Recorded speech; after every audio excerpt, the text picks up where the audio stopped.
Hello, আসসালামু আলাইকুম। কেমন আছেন আপনারা সবাই? ভালো আছেন অবশ্যই।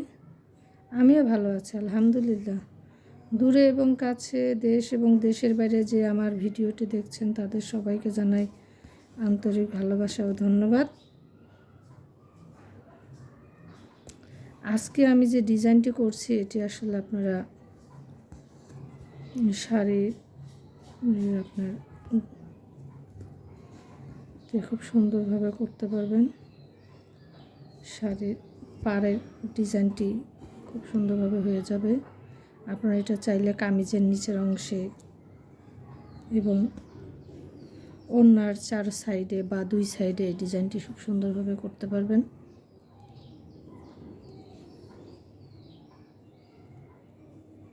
আর এখানে আমি যে সেলাইগুলো দিচ্ছি আপনারা চাইলে এই সেলাইগুলো ছাড়া আরও অন্য কোনো সেলাই দিয়ে যদি করতে চান করতে পারবেন। আপনারা চাইলে এই সেলাইটার জায়গায় শাটিং ভরাট সেলাই দিয়েও করতে পারবেন, কিন্তু এখানে আমি খেজুর পাতাটা দিয়ে করছি। আমার ওই সাইডের ডিজাইনটা প্রায় হয়ে গেছে, এখন আমি এই সাইডের পাতাগুলো শুরু করছি করা।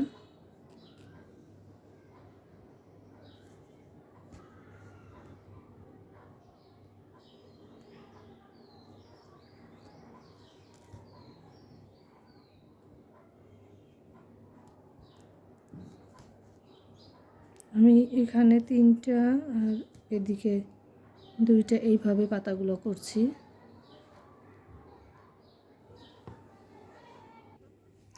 এখন আমি এই যে ফুলটা ভরাট করে নিব, আর ফুলটার জন্য আমি এখানে 8 কালার সুতা নিয়েছি, আর এই ফুলটা আমি শাটিং ভরাট দিয়ে ভরাট করেছি।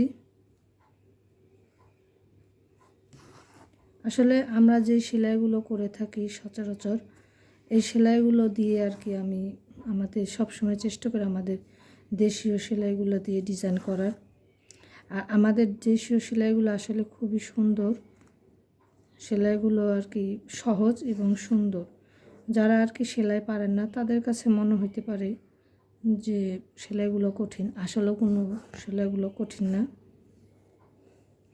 আর প্রথম দিকে তো সব কাজই একটু কঠিন মনে হয়, কিন্তু এটা করতে করতে অভ্যাস হয়ে যায় এবং শেখার পর এটা আর কঠিন মনে হয় না।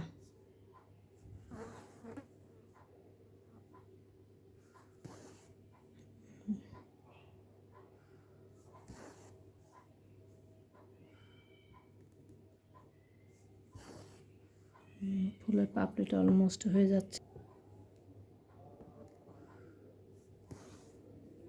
এই যে পাপড়ি সেলাইগুলো হয়ে এসেছে।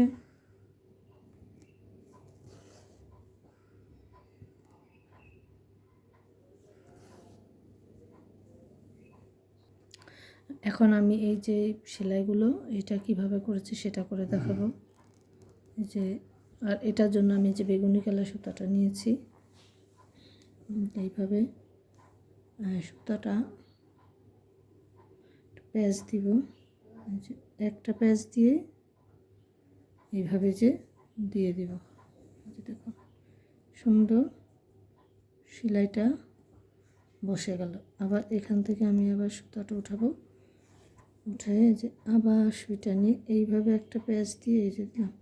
এখানে কোনোভাবে সুতাটা 2বার শুয়ে পেঁচানো যাবে না, 2বার পেঁচালে তাহলে কিন্তু আপনার গিটটা পড়বে না।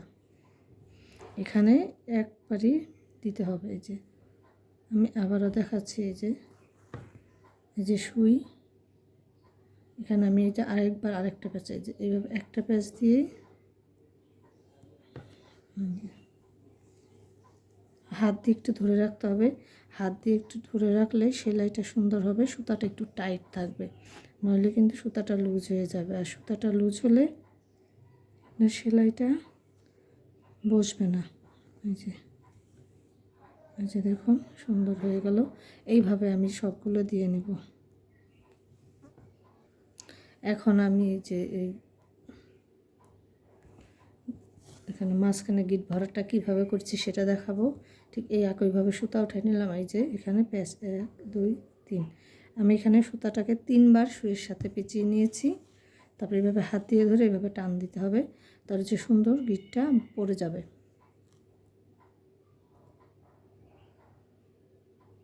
আমি আবার সেমভাবে আবারও নিচ্ছি, যে দেখেন 1 2 3। কেউ আপনারা চাইলে 2বারও সুতাটা শুয়ে পেঁচিয়ে নিতে পারেন।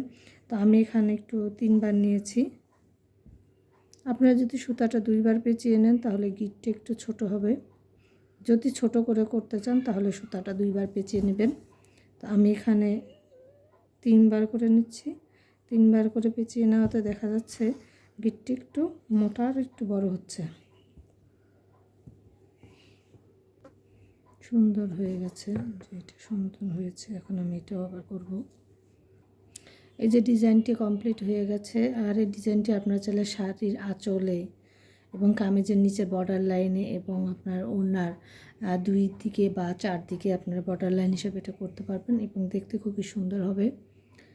আর আমি শীঘ্রই নতুন কোনো ভিডিও নিয়ে চলে আসবো আপনাদের সামনে। ততদিন আপনারা সবাই ভালো থাকবেন, সুস্থ থাকবেন। আল্লাহ হাফেজ।